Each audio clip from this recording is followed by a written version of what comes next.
Hi everyone and welcome back to another lesson in the Scratch Tower Defense game tutorial. I'm Masi And I'm Zach. and today we're going to finally work on adding in our animations.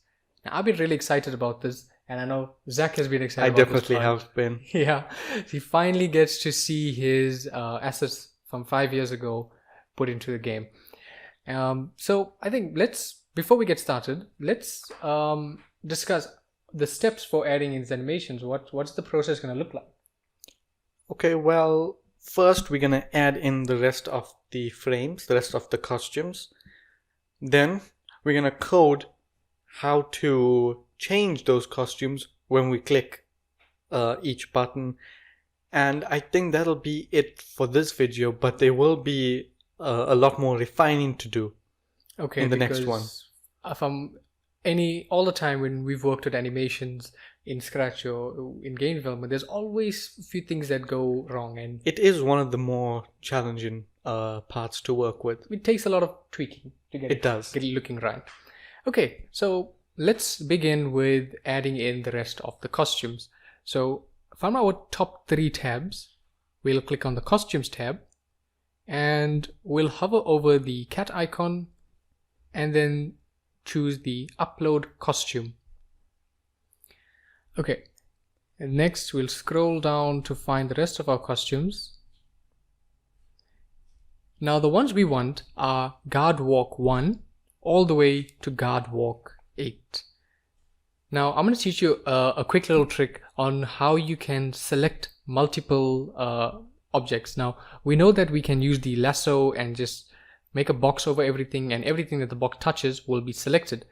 But in this case, we want to select these without the guard attack, because we already have that. So what we can do is select the first item, then hold down the Shift button on your keyboard and select the last item, and that will select everything in between. I bet you didn't know that.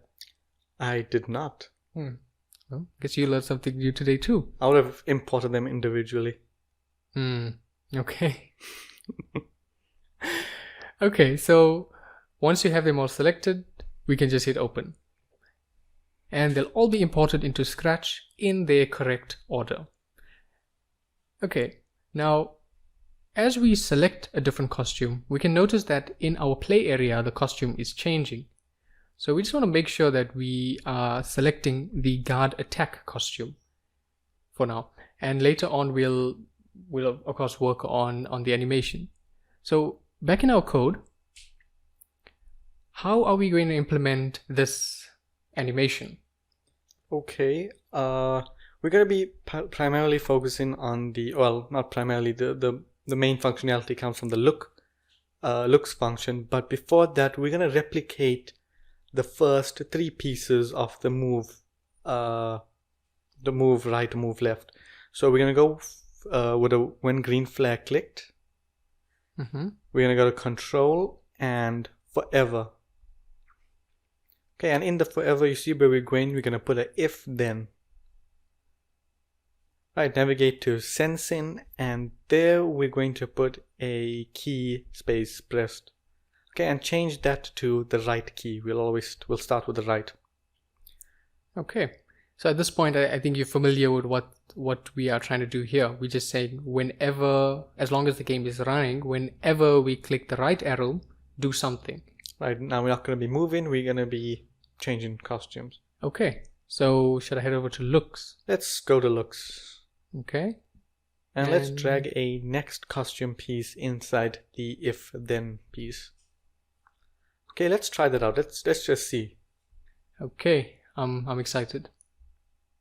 Oh my. Okay, there we go. Right, so the animation is cycling, but obviously there are a few things wrong. Let's start with the most obvious one. He's facing the wrong direction as he walks. What are we going to do there? Okay, so to fix this, we need to make sure that he points in the correct direction whenever he's moving. Now currently, if we look at our guard in our sprites area and look over here in the direction settings, we can see that he's facing in a direction of 90 degrees, and that's what makes him look that he's facing forward. Now when we press the right arrow, we need him to change and face to the right. So we're going to go over to motion and let's look for a point in direction. There we go. And we're going to place that above the next costume piece.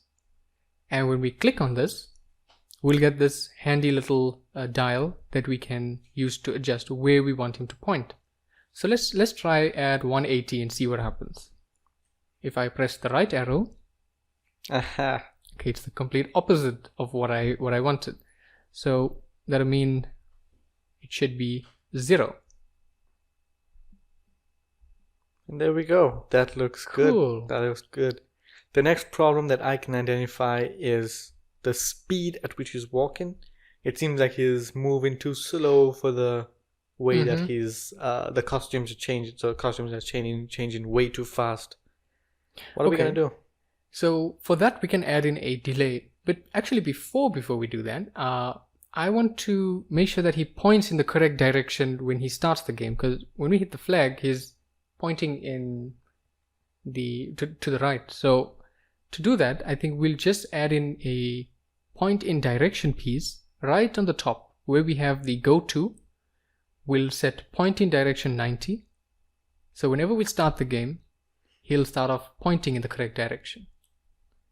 Okay, now we can add in the delay. So under control, we'll grab the wait piece and put this in between the pointing direction and the next costume piece. Shall we test? Okay, so it's changing, but really, really slow. Huh. It's the opposite effect that we wanted to have. So what are we gonna do? We'll make this 2. Yes? I don't think so. I think that's higher. Oh. I think we're gonna have to go to half a second and see how that looks. Okay, so minus 1 second. We can't do minus. How do we do this?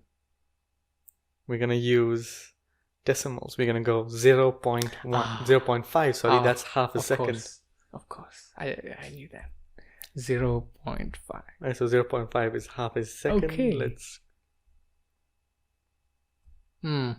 Okay, a little better. It's better. It's still very slow. So let's add another 0 in there and another 5. 0.05. So that's gonna be even slower. Faster. Okay, that looks better. That already looks better.